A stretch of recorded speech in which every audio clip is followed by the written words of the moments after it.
The sliding glass doors of the ER didn't just open, they shattered. When a desperate man with a 12-gauge shotgun took the trauma center hostage, seasoned doctors panicked. But a 24-year-old rookie nurse held the line. She didn't blink, and watching from the shadows was a Navy SEAL commander. It was a torrential Tuesday night in November at Harborview Medical Center in Seattle. The rain hammered against the reinforced glass of the emergency room, mirroring the relentless, chaotic rhythm inside. For 24-year-old Chloe Jensen, the weather was just background noise. She was exactly 3 weeks off her orientation period, officially a fully fledged registered nurse in one of the busiest Level 1 trauma centers in the Pacific Northwest. To the seasoned veterans of the floor, Chloe was still the kid. She had the pristine, unwrinkled scrubs of a rookie and the dark, heavy bags under her eyes of someone who hadn't yet learned how to leave the trauma of the ward at the hospital doors. But Chloe had a secret weapon that her pristine resume didn't explicitly state. Before nursing school, she had spent 3 years as an emergency dispatcher in downtown Chicago. She was intimately acquainted with panic. She knew what raw, unadulterated human terror sounded like. And more importantly, she knew how to speak over it. The ER was humming at a steady, overwhelming frequency. Bay 4 had a multi-vehicle pile-up victim coding. Bay 7 had a severe asthmatic struggling for every breath, and the waiting room was a sea of disgruntled, coughing humanity. Dr. Samuel Aris, the attending physician on shift, was barking orders over the cacophony, his temper fraying thinner by the minute. "Jensen, we need 2 units of O-negative in Trauma Bay 1, right now," Dr. Aris yelled, not even looking up from the chart he was aggressively scribbling on. "Already hung and running, doctor," Chloe replied evenly, passing him without breaking her stride, a fresh bag of normal saline in her hand. "Doctor?" Aris paused, blinking in surprise, before giving a curt nod. Brenda Carmody, a charge nurse with 20 years on the floor, watched the exchange with a raised eyebrow. "Don't get cocky, rookie," Brenda warned, though there was a hint of begrudging respect in her voice. "The night is young. The freaks don't come out until after 2:00 a.m. It was 1:45 a.m. Sitting quietly in the corner of the waiting room, entirely detached from the medical melodrama, was Commander David Hayes. Clad in faded denim, a nondescript dark Henley, and a tactical jacket, he looked like any other exhausted relative waiting for news. He was there for his younger brother Thomas, who had been brought in earlier that evening following a severe motorcycle accident. Thomas was stable and resting in the ICU upstairs, but David couldn't sleep. Decades in naval special warfare deployments in Ramadi, Fallujah, and classified operations he couldn't even think about aloud had permanently rewired his circadian rhythm. David's eyes, however, weren't glued to a magazine or a smartphone. They were scanning. It was an involuntary habit. He assessed the structural vulnerabilities of the room. 2 primary exits, one leading to the ambulance bay, one to the main hospital corridor. He noted the blind spots near the vending machines, and he noted the staff. He had been watching Chloe for the past hour. While other nurses moved with a frantic, wasted energy, Chloe moved with an economy of motion. She was deliberate. David recognized that kind of composure. He spent his life training men to achieve it under enemy fire. It was rare to see it in a civilian 20-something in a sterile hospital corridor. At 1:52 a.m., the ambient noise of the ER, the beeping monitors, the crying children, the hum of the fluorescent lights was abruptly pierced by a sound that David Hayes knew intimately. It was the heavy, metallic clack-clack of a pump-action shotgun racking a shell into the chamber. The sound originated from the main entrance. A man stood just inside the shattered automatic doors. The glass had spider-webbed and blown inward. Though no shot had been fired, he had simply smashed his way through the locked exterior security doors with the heavy wooden stock of the weapon. His name was Michael Dawson. He was 42 years old, his clothes soaked through with Seattle rain, his face pale and contorted with a mixture of profound grief and explosive rage. Water dripped from the brim of his baseball cap onto the barrel of a Remington 870. And strapped to his chest, barely concealed beneath a cheap, unzipped windbreaker, was a bulky vest laced with red and yellow wires, connecting to a block of what looked ominously like C4 explosive. "Nobody move!" Dawson screamed. His voice wasn't just loud, it was the sound of a man who had absolutely nothing left to lose. Nobody touches an alarm. Nobody reaches for a phone.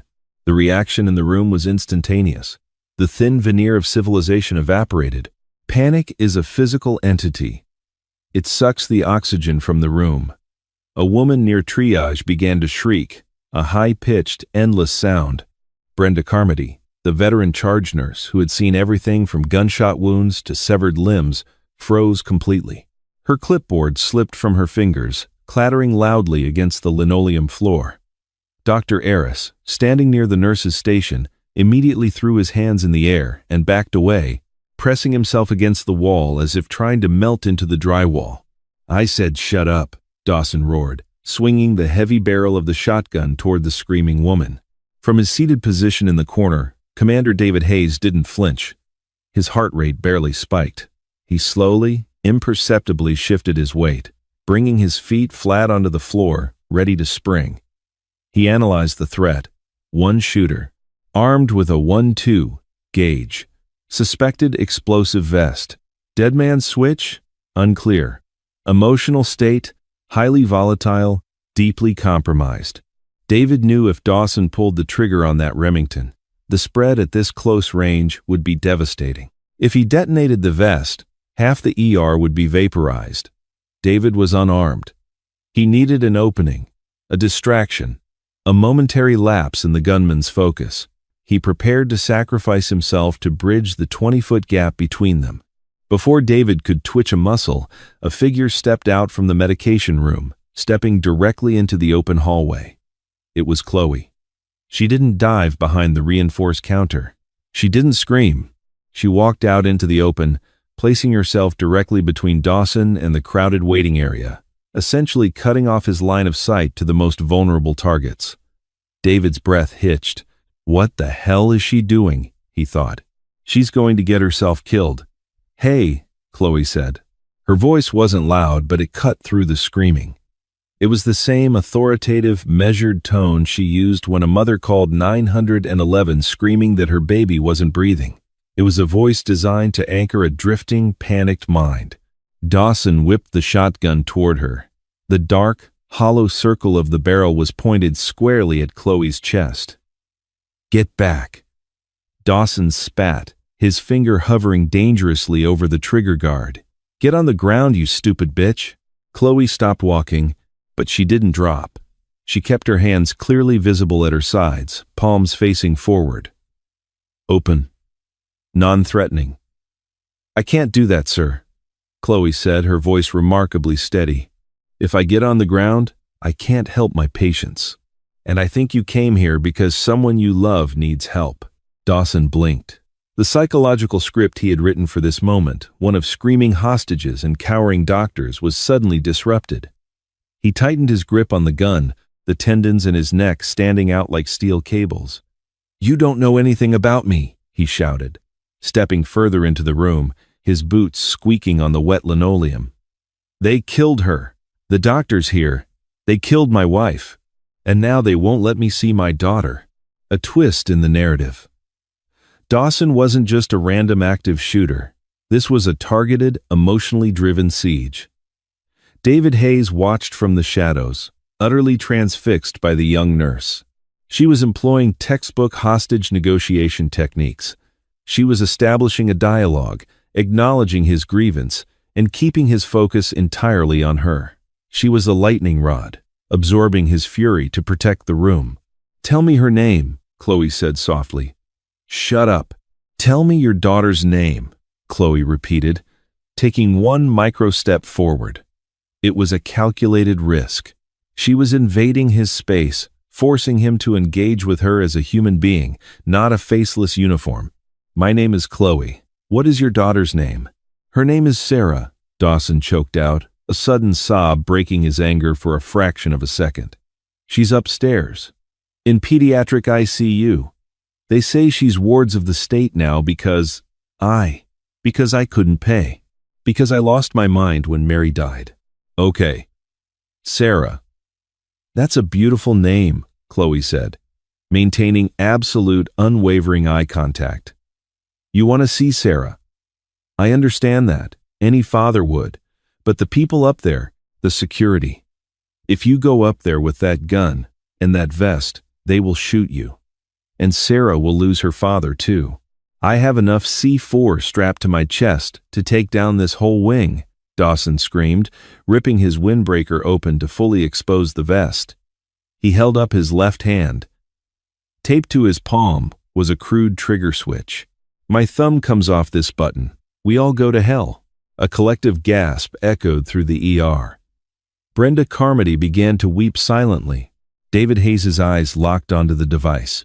He recognized the wiring. It wasn't a sophisticated military-grade explosive. It was homemade, likely unstable. But the dead man's switch changed everything. If David tackled him and Dawson lost consciousness, the pressure on the switch would release. Boom. Taking him out with a headshot if David had a weapon would yield the same result. The only way out of this was talking him down, or getting close enough to secure the switch before securing the man.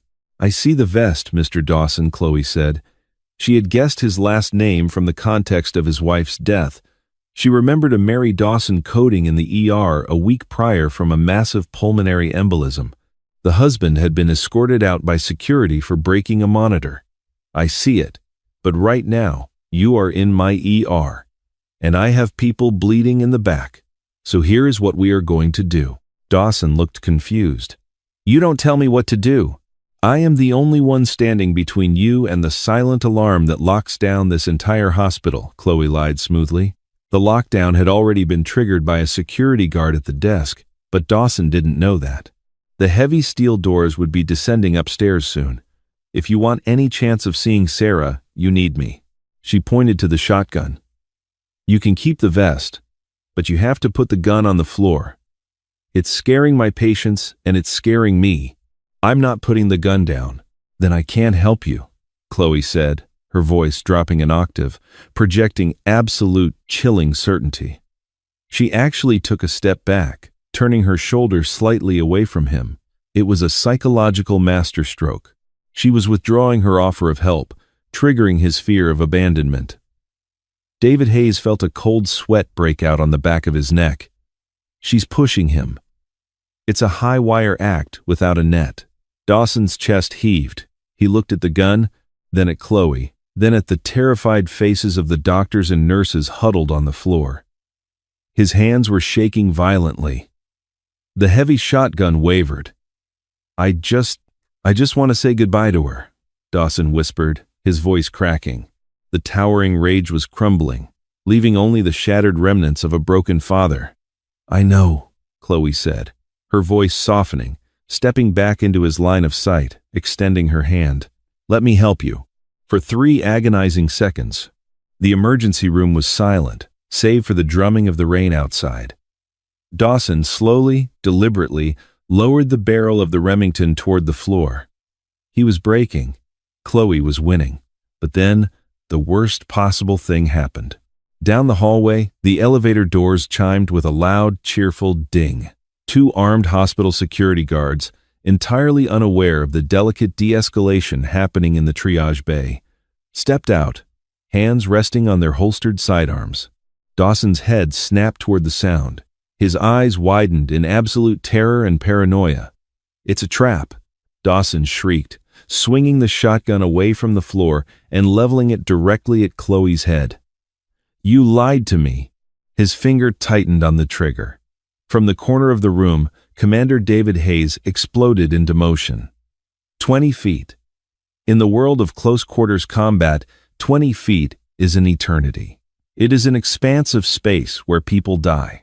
But Commander David Hayes had spent a lifetime shrinking that distance in places where the sand was stained copper and the air smelled of cordite. As Michael Dawson's finger twitched against the trigger of the Remington 870, David didn't draw a weapon, nor did he shout a warning. He simply became a projectile. He launched himself from the plastic waiting room chair with a kinetic violence that defied his calm demeanor just seconds prior. The security guards, their faces pale and their sidearms half drawn, were frozen in the terrifying calculus of the moment. Shoot the gunman and risk detonating the vest, or do nothing and watch a nurse die. David didn't have the luxury of hesitation. He crossed the 20 feet in less than 2 seconds, diving low. He didn't go for Dawson's center of mass. Hitting the chest plate of explosives would be a fatal error. Instead, David executed a highly technical, split-second maneuver. With his right hand, he viciously struck the barrel of the shotgun, violently deflecting it upward. Boom! The deafening roar of the 12-gauge erupting in the enclosed space of the ER was catastrophic. The blast of buckshot missed Chloe's face by mere inches, instead obliterating a bank of fluorescent overhead lights. A shower of sparks, shattered glass, and white-hot metallic fragments rained down upon the triage bay. The concussive wave knocked Brenda Carmody flat onto her back, and Dr. Eris covered his ears, screaming in pure terror. Simultaneously, David's left hand shot out like a vice, clamping directly over Dawson's left fist, the hand holding the crude dead man's switch. The momentum of David's tackle carried both men crashing into the heavy wooden reception desk. Dawson hit the ground hard, the breath leaving his lungs in a ragged gasp, but the grief-stricken father was fueled by a potent cocktail of adrenaline and despair. He thrashed wildly, screaming incoherently, trying to wrench the shotgun free from David's iron grip. "Drop the weapon! Drop it!" One of the security guards finally screamed, leveling his 9mm Glock at the tangled mass of men on the floor. "Do not shoot! He has a dead man switch." David roared over the ringing in his ears, his muscles straining to the point of tearing. He had his entire body weight pinned over Dawson's left arm, his own fingers interwoven with Dawson's, desperately keeping the man's thumb pressed firmly down on the taped button. Dawson was remarkably strong. He bucked his hips, driving an elbow into David's ribs. The shotgun, wedged between them, was completely useless now, but the explosive vest was pressed right against David's face. He could smell the cheap plastic tape and the sour sweat of the gunman. "My daughter!" Dawson shrieked, his eyes rolling back in a feral panic. "Let me go!" David felt Dawson's grip on the switch beginning to slip. The sweat and blood from the shattered glass above made their hands slick. "I'm losing the switch." David grunted, his jaw clenched in absolute agony as Dawson landed a blind knee strike to his thigh. "Someone secure his legs." The security guards, terrified of the C4, stayed exactly where they were. But Chloe Jensen didn't. While seasoned doctors cowered and armed men hesitated, the 24-year-old rookie nurse pushed herself up from the floor, her ears ringing, her hair dusted with glass. She saw the tactical stalemate unfolding. She saw the SEAL struggling to maintain the pressure on the detonator. Chloe didn't look for a weapon. She looked to her environment. She remembered why she had stepped out of the medication room in the first place. Tucked into the front pocket of her scrub top was an emergency chemical restraint kit she had drawn up for the coating pileup victim in Bay 4 before all hell broke loose. It was a hefty dose of intramuscular ketamine, a potent dissociative anesthetic used to rapidly tranquilize violent, agitated patients. She ripped the protective cap off the needle with her teeth. Chloe threw herself onto the floor beside the thrashing men. She didn't hesitate or ask for permission. She drove her knee hard into Dawson's thrashing right leg, pinning his hip to the linoleum. "Hold him still," Chloe yelled at David. David drove his forearm into Dawson's throat, pinning the man's head to the floor. "Do it!" Chloe found the thickest part of Dawson's thigh, directly through his soaked denim jeans, and buried the needle to the hilt. She depressed the plunger, pushing the thick liquid into his muscle. "What did you do?" Dawson screamed, his eyes snapping to Chloe. "What did you?" "I'm saving your life, Michael," Chloe said, her voice breathy but remarkably steady. She pulled the empty syringe out and tossed it aside. "Just breathe. It's going to be okay." 10 seconds passed. The struggle remained intense. 15 seconds. Dawson's thrashing began to lose its rhythm. 30 seconds. The potent dissociative crossed the blood-brain barrier. Dawson's frantic screams dissolved into a confused, slurred mumbling. The tension in his muscles evaporated. His eyelids fluttered, and his head lolled to the side. "He's out," Chloe gasped, wiping a streak of blood from her cheek where a piece of glass had grazed her. "He might be," David said, his voice a low, strained whisper, "but if his hand goes limp, we all die. Put your hands over mine." Now, Chloe crawled forward, straddling Dawson's unconscious chest, hovering inches above the wired vest. She wrapped her small, trembling hands over David's large, scarred knuckles, locking her fingers over his, applying her own pressure to Dawson's trapped thumb. "I've got it," she whispered. "Together," David commanded. And there they stayed, a Navy SEAL and a rookie nurse, kneeling in the shattered ruins of the ER, physically holding the line between life and absolute devastation. The wait for the explosive ordnance disposal, EOD team, was a masterclass in psychological torture. For 22 minutes, the Harborview ER was trapped in a terrifying stasis. The Seattle Police Department SWAT team had breached the perimeter, securing the hospital and evacuating the immediate wing. Tactical officers in heavy Kevlar lined the hallways, their rifles trained on the unconscious man on the floor, but they were utterly useless against the wired vest. David and Chloe remained locked together in an intimate, terrifying embrace of survival. David's muscles were trembling from the sustained isometric hold. He looked at the young woman opposite him. Her scrub top was ruined, her face pale, but her dark eyes were locked onto his hands, her concentration absolute. "You're shaking," Chloe whispered, breaking the suffocating silence. "Occupational hazard," David grunted, a tight, grim smile touching his lips. "You a former cop or something, kid?" 911 dispatcher, she replied, her knuckles white with strain. "South Side Chicago. I prefer dealing with the crisis over the phone." "You could have fooled me," David said quietly. "You stepped in front of a loaded 12-gauge to protect a room full of strangers. I've seen men with tridents on their chests hesitate to do less." Before Chloe could process the compliment, the heavy tread of boots echoed down the corridor. 2 EOD technicians, looking like modern-day astronauts in their 80-pound olive-drab bomb suits, lumbered into the triage bay. The lead tech dropped heavily to his knees beside them, flipping up his reinforced visor. "All right, folks. Don't move a muscle," the tech said, his voice muffled. He unclipped a high-powered flashlight and leaned in, bathing Dawson's chest in blinding white light. He produced a pair of ceramic snips and began delicately tracing the red and yellow wires snaking out of the detonator. David and Chloe held their breath. The only sound was the distant drumming of the Seattle rain.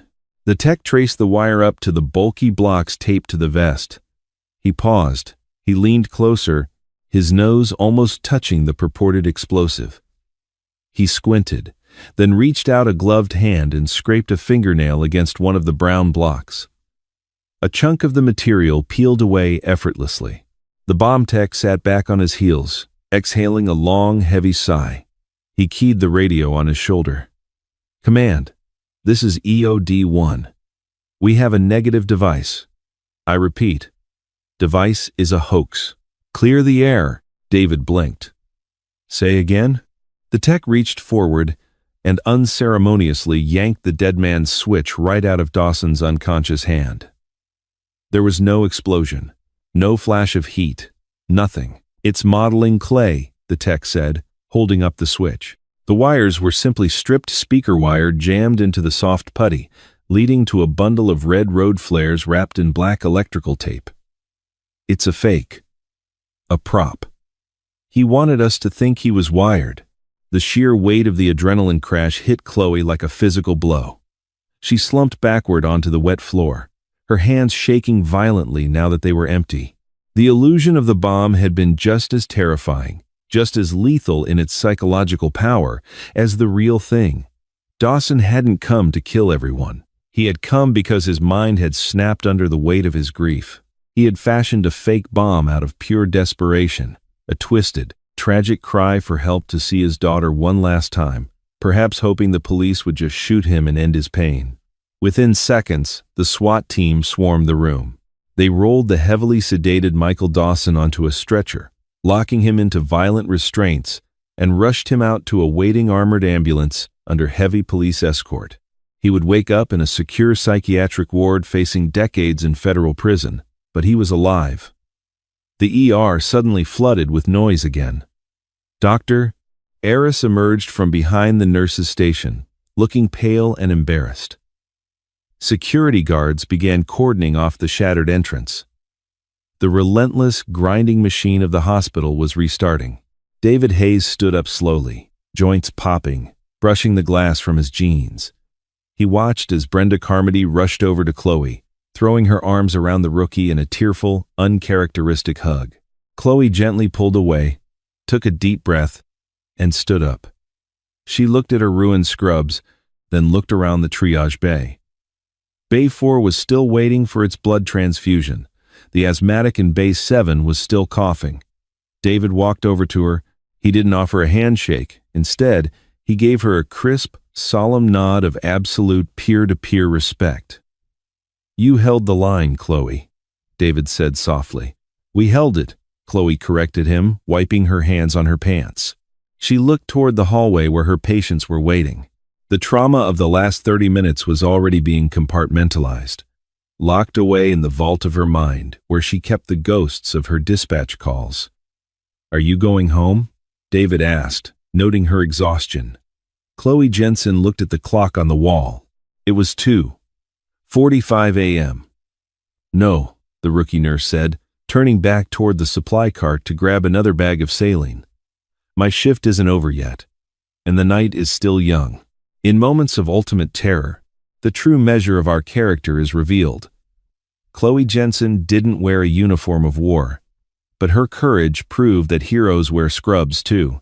If this intense, real-life story of bravery and frontline resilience kept you on the edge of your seat, hit that like button, share this video with a friend, and subscribe to our channel for more incredible stories of everyday heroes.